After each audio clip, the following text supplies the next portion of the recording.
নাকি এই পুরো বিষয়টা দায় এড়িয়ে ফেলেছে। তাহলে সিএসসি যদি দায় এড়িয়ে ফেলে দায়টা কার? আমার আপনার। আমরা বাইরে বেরিয়েছিলাম, কেন ফল বিক্রি করতে বেরিয়েছি? আমাদের দায়, আমরা ফল বিক্রি করতে বেরিয়েছি, আমরা স্কুলে বেরিয়েছি, আমরা কলেজে বেরিয়েছি।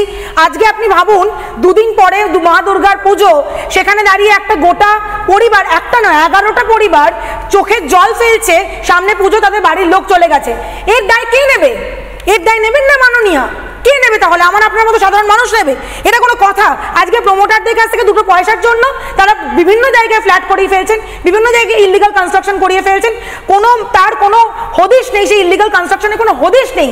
সেই ইলিগাল কনস্ট্রাকশনগুলোর জন্য যদি আমি আজকে বলি যে জল নিকাশির ব্যবস্থা সমস্যা হচ্ছে, কালকে ফিরাদ হাকিম নাকি গলা অবধি জলের নেমে জল নিকাশি করছিলেন, খুব ভালো কথা। আমি ধরে নিলাম গলা অবধি জলের নেমে জল নিকাশি করছিলেন, কেন জলটা দাঁড়িয়েছে কেন? আমার গলা অবধি জল, ভাবুন গলা অবধি জল দাঁড়িয়েছে, আর তার নিচে খোলা জায়গায়, তার নিচে খোলা তার, জলটা দাঁড়িয়েছে কারণ 300 মিলিমিটার বৃষ্টি হয়েছে। আচ্ছা জল জমলে কথা মেনে নিচ্ছি, নাকি এটা এরকম বিষয়? কিছু নাকি আপনার ধারণা?